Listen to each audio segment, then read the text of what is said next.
बिस्मिल्लाहिर्रहमानिर्रहीम, अस्सलाम वालेकुम। आज मैं मौजूद हूँ सफ़र हरमैन टूर्स एंड ट्रैवल्स पे। मैंने आप लोगों से कहा था कि हम कुछ ट्रैवल एजेंट्स से बातचीत करेंगे, आप लोगों के क्वेश्चंस के आंसर देंगे और हम ये भी जानने की कोशिश करें कि हमारे जितने ट्रैवल एजेंट्स हैं इस वक्त उन्हें उम्रे के वीज़े में क्या मुश्किलात पेश आ रही है, इसका क्या हल है। आप लोगों के क्वेश्चंस के आंसर्स प्लस एजेंट्स, हमारे जितने भी ट्रैवल एजेंट्स हैं उनकी तमाम परेशानियां और उसका सोल्यूशन आज की वीडियो को एंड तक देखिएगा।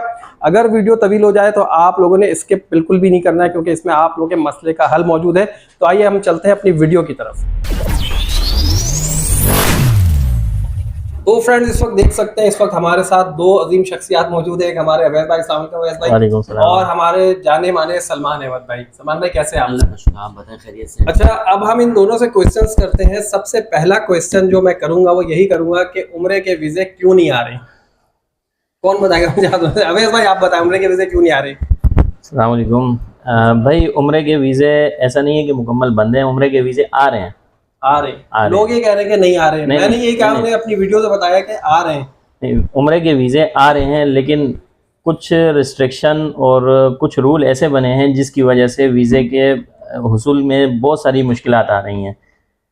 अच्छा, उन मुश्किलात के अंदर बहुत सारा किरदार कुछ ट्रेवल एजेंट्स का है और बहुत सारा किरदार हमारे लोगों का भी है। ठीक है। अच्छा, जहाँ तक ट्रेवल एजेंट्स की बात है तो ट्रेवल एजेंट का मामला ये है कि कोई भी वीज़ा लेने के लिए अगर किसी के पास जाता है कि मुझे वीज़ा चाहिए, तो सबसे पहले तो वो ट्रेवल एजेंट ये देखता है कि वो होटल की बुकिंग ले रहा है या नहीं ले रहा है, लेकिन उसने वीज़ा पकड़ लिया। ठीक है। अब जब उसने वीज़ा पकड़ लिया तो क्योंकि उसके पास तो अपनी आईडी तो होगी नहीं, अक्सर के पास अपनी आईडी है नहीं है, क्योंकि अब जो लिस्ट जारी हुई है मेरे ख्याल से। मैं थोड़ा सा आपको एक मिनट के लिए माजरत, मैं ये देख रहा हूँ कि इस वक्त जो है 90% वर्चुअल आईडीज जो है सऊदीया ने बंद कर दी हैं। जो हमारे नुसुक वाला अमला है वहाँ पर जो काम कर रहे हैं नुसुक, 90% आईडीज बंद हो चुकी हैं। तो लोग अभी भी कह रहे हैं कि हम आपको वीज़ा फ़ौरन निकाल के दे देंगे, जो आप बता रहे थे। अब आप कंटिन्यू करें। आपकी जो बात है कि वर्चुअल आईडी 90% नहीं 100% बंद हो गई, 100% बंद हो गई है। 90% नहीं 100% बंद हो गई है। उसके बाद जो आईडीज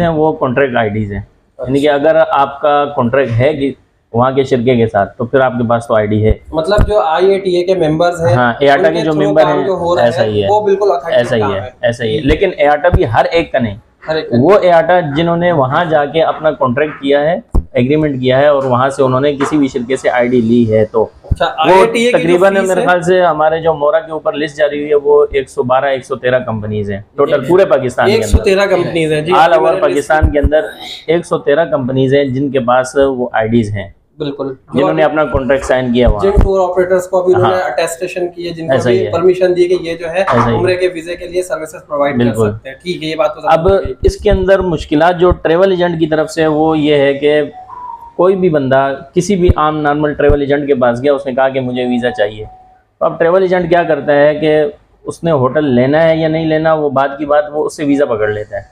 अच्छा। और वो उसको कहता है कि ठीक है मैं आपको ओनली वीज़ा दे दूंगा, बाकी आप होटल अपने कर लेना। पासपोर्ट पकड़ लेता क्लाइंट से। हाँ, ठीक है। और जरा यहाँ पे अवैध भाई जो बताने की कोशिश कर रहे हैं, देखें आप लोग के फायदे की बात है कि अगर कोई आपसे ये कहता है कि भाई हम जो आपको वीज़ा दिलवा देंगे और आप लोग फौरन से पासपोर्ट उसे दे देते हैं बगैर किसी छानबीन के कि ये एआटा का मेंबर है भी नहीं है, आप लोगों को पूछना चाहिए उसमें कि एआटा के मेंबर है या नहीं है, तो आप लोग अपना पासपोर्ट फौरी तौर पे किसी को भी ना दें। ऐसा ही है। ठीक है भाई, कंटिन्यू करें। एक तो ये बात, दूसरी ये बात कि अगर किसी के पास डायरेक्टली कोई आईडी नहीं है तो उसको भी पासपोर्ट देने से थोड़ा सा गुरेज करें। उसकी वजह यह है कि वो तो आपको ये कहेगा कि मैं आपको 2 घंटे में वीज़ा दे देता हूँ, लेकिन उसके पास आईडी नहीं है, 2 घंटे में वो वीज़ा कहाँ से देगा बगैर होटल की बुकिंग के? अच्छा, क्योंकि आप उससे होटल की तो बुकिंग ही नहीं ले रहे हैं, आप कह रहे हो कि होटल की बुकिंग मैं खुद करूंगा। तो सबसे पहली मुश्किल ये आती है कि कोई भी बंदा हामी भर ले कि मैं बगैर होटल बुकिंग के आपको वीज़ा दूंगा, तो ये इस वक्त में तकरीबन नामुमकिन तो नहीं लेकिन मुश्किल बोलते हैं। अवैध भाई, ये बात आपकी जुबान से मैं अपने जितने भी व्यूअर्स हैं वो सबको सुनवाना चाहूँगा। मैं बारहा यही कहता हूं कि इस वक्त जो वीज़ा अप्लाई हो रहे हैं उसके लिए सऊदीया ने शर्त रखी है कि आपके पास होटल की बुकिंग और कंफर्म एयर टिकट होना जरूरी है। तो जरा आप अपने मुंह से बता दें तमाम व्यूअर्स को कि भाई क्या चीज़ है, एज अ ट्रैवल एजेंट यहाँ पर आपको क्या मुश्किलात हैं और आप किस तरह मैनेज कर रहे हैं इन सब चीज़ों को अपने क्लाइंट्स को, ये बताएं जरा। भाई देखिए, इसके अंदर मैं आपको जो बताना चाह रहा हूँ यही है कि एक तो होटल की बुकिंग लाजमी आपको लेनी पड़ेगी, लाजमी है। ठीक है, बगैर होटल की बुकिंग के आपको वीजा ही जारी नहीं करेंगे। सही है। दूसरे नंबर की बात यह है कि बगैर टिकट के आपको वीजा जारी नहीं किया जाएगा, कंफर्म टिकट होनी चाहिए। अब बाज औकात इस तरह होता है कि ये जो मुश्किलात हैं वो मैं आपको बताया ना, 2 तरह की मुश्किलात हैं। एक ट्रेवल एजेंट की तरफ से मुश्किलात हैं, दूसरी हमारी कुछ आवाम की तरफ से मुश्किलात हैं। ट्रेवल एजेंट की तरफ से जो हमें मुश्किलात पेश आती हैं कि मिसाल के तौर पर हमें किसी ट्रेवल एजेंट ने ला के दिया कि हमारे क्लाइंट का वीज़ा है, वो क्या करता है कि एक टेंटेटिव बुकिंग बना के दे देता है टिकट की कि भाई ये हमारी बुकिंग है। सही। अब होता ये है कि उस बुकिंग के थ्रू हम यहाँ से वीज़ा अप्लाई करते हैं, लेकिन क्या होता है कि वो क्लाइंट फिर उस टिकट पे नहीं जाता, क्योंकि वो तो टेंटेटिव बुकिंग है, वो कंफर्म टिकट नहीं होता है। हाँ, तो कल को वो अगर उस टिकट के ऊपर नहीं जाएगा तो ये वायलेशन में शुमार होगा। जब वायलेशन में शुमार होगा तो इस आईडी की एक वायलेशन हो गई, इसी तरीके से वायलेशन करते करते ये आईडी बंद हो जाएगी। अच्छा, मतलब एक जो वीजा निकाल रहा था उसका वीजा बंद हो जाएगा। उनकी सर्टेन क्वांटिटी के इतने वायलेशंस के बाद आपकी आईडी ब्लॉक कर दी जाएगी। ऐसा ही है। ठीक है। एज अ ट्रैवल एजेंट आपको क्या मुश्किलात है अभी वीजा के हवाले से, ये बताएं। वीजा के हवाले से सबसे बड़ी मुश्किल यही है ना कि एक कंफर्म होटल की बुकिंग नहीं होती, या कंफर्म होटल की बुकिंग होती है तो दूसरे नंबर पर टिकट कंफर्म नहीं होता। अब टिकट कंफर्म न होने की वजह से ये है कि हम वो जो टेंटेटिव बुकिंग के ऊपर वीज़ा अप्लाई करते हैं तो वो उस टिकट के ऊपर जब नहीं जाता तो ये हमारे लिए वायलेशन हो गई। अब जो शिरका है वो शिरका उस बंदे को तो नहीं जानता कि जिसका टिकट है, वो तो हमें जानता है। ठीक है। और हमारी आईडी से वायलेशन हुई है ये। अच्छा। जब वो वायलेशन हो गई तो ऑटोमेटिक हमारी आईडी की स्ट्रेंथ जो है वो नीचे आएगी, जब नीचे आएगी तो ऑटोमेटिक वो आईडी बंद हो जाएगी। यहाँ पर एक सवाल है कि बहुत सारे लोग ये कह रहे हैं कि आईडीज के हवाले से आप ये बताएं कि आप जो काम कर रहे हैं, जो टूर ऑपरेटर हैं, तो आप रजिस्टर्ड हैं? अल्हम्दुलिल्लाह, क्योंकि मैं आपके पास यहाँ बैठा हूँ, तो अगर लोग आना चाहे, सलमान भाई आप भी रजिस्टर्ड आईडी के थ्रू काम कर रहे हैं? अल्हम्दुलिल्लाह, बिल्कुल ऐसे। तो सलमान भाई भी रजिस्टर्ड आईडी के थ्रू काम कर रहे हैं और अवैस भाई भी रजिस्टर्ड आईडी के थ्रू काम कर रहे हैं। तो अगर आप लोग अपना पैकेज लेना चाहें, उम्रे के वीजे के हवाले से कंसल्ट करना चाहें, तो इनसे कर सकते हैं। स्क्रीन पे आप लोगों को इनका नंबर शो हो रहा होगा, सलमान भाई का भी, अवैस भाई का भी। तो आप इनसे फ्रीली किसी भी हवाले से, वीजा के हवाले से इन्फॉर्मेशन लेना चाहें, कोई गाइडलाइन लेना चाहें तो वो भी ले सकते हैं। और अभी सलमान भाई से एक क्वेश्चन ये करूँगा, सलमान भाई मुझे ये बताएं कि ये जो ट्रैवल एजेंट होते हैं, इनको अक्सर लोग ये कहते हैं कि यार ट्रैवल एजेंट जो है ना फ्रॉड कर रहे होते हैं, तो ऐसा है? मैं ये नहीं कहूँगा नहीं है।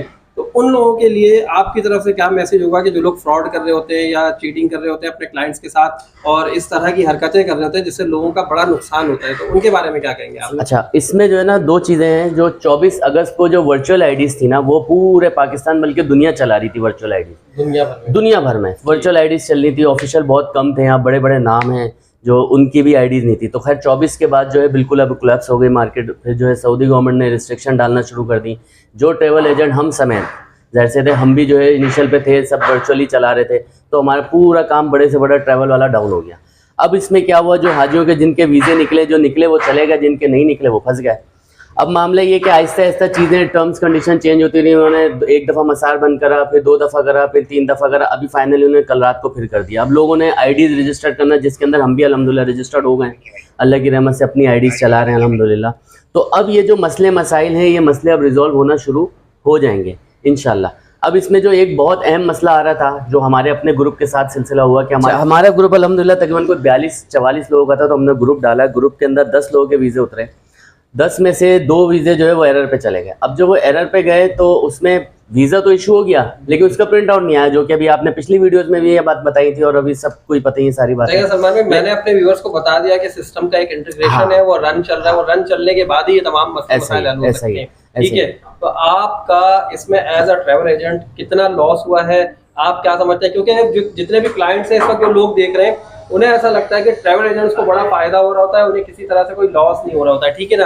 तो आप ये बताएं कि एज अ ट्रैवल एजेंट आप किस तरह से देखते हैं इस मामले को? सर जी, लॉस की बात बताऊं ना, मैं अगर आपको अमाउंट बताऊं ना तो आप यकीन माने हिल जाएं, जगह से हिल जाए। लेकिन बात यह है कि वो बता भी नहीं सकते लॉस, क्योंकि असल में लोग ये समझते हैं कि मिसाल के तौर पर 2 लाख का पैकेज लिया है तो 195 जो है वो ट्रैवल एजेंट ने कमाया, 5000 का जो है वो काम हुआ है। हालांकि ऐसा नहीं है, उसका बिल्कुल अपोजिट है।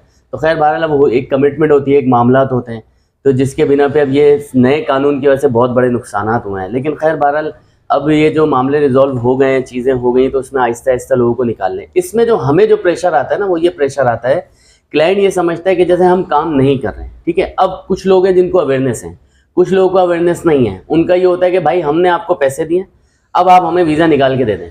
ठीक है ना? लेकिन होता है क्या, अभी जिन लोगों को अवेयरनेस है उनको पता है अभी क्या क्या कंडीशंस चल रही हैं, क्या मामला चल रहे हैं, जिसके इसके बिना के ऊपर जो है सारे काम होते हैं, लेकिन बहरहाल जिनको नहीं होती उनको नहीं पता होता। लेकिन बहरहाल स्टिल अभी कंडीशन यहाँ पर मैं ये कहना चाहूंगा कि बहुत सारे लोग जो ट्रैवल एजेंट्स के पास आते हैं वो ट्रैवल एजेंट को एक बहुत बड़ा मसीहा समझ रहे होते हैं कि हमने इन्हें पैसे दे देना और ये सारे काम हमें वीजा और सब कुछ करा के देंगे, इवन ये कि हमें उम्रे पे भी ले जाएंगे, वहां पे भी गाइडेंस देंगे और फिर वापस पाकिस्तान लेकर आएंगे और फिर अपने अपने घरों को जा सकेंगे। अवैध भाई आपसे भी यही क्वेश्चन है सेम कि ये बताएं कि आप एज अ ट्रैवल एजेंट इस वक्त खुद को कहाँ देख रहे हैं कि ये लॉसेस वगैरह, और बाकी लोगों को आप क्या कहना चाहेंगे क्लाइंट्स को? पहले तो मैं क्लाइंट्स को ये कहना चाहूँगा कि किसी भी ट्रैवल एजेंट के पास जाएं, कहीं भी जाएं, तो पहले तो उसकी तस्दीक कर लें कि आया कि जो वो बात कर रहा है कि वो हकीकत पर भी है या नहीं है। क्योंकि बाज़ औक़ात ऐसा होता है कि मिसाल के तौर पर मैं अगर बैठा हूँ, मेरे पास अपनी आईडी नहीं है, तो मेरे पास कोई भी क्लाइंट आएगा तो मैं उसको, ये जो है आपने तस्दीक की बात की है,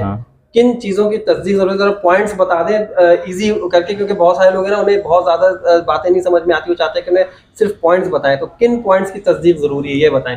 2 पॉइंट्स की तस्दीक ज़रूरी है। एक तो आप EATA रजिस्टर हैं, दूसरे नंबर की बात यह कि क्या आपके पास अपनी आईडी है। अच्छा, मतलब या अगर आपके पास अपनी आईडी नहीं है तो फिर आप दूसरे नंबर पर किससे काम कर रहे हैं? जिस शिरके से काम कर रहे हैं या जिस भी किसी और ट्रैवल एजेंट से काम कर रहे हैं, तो उसके पास कौन सी शिरके की आईडी है।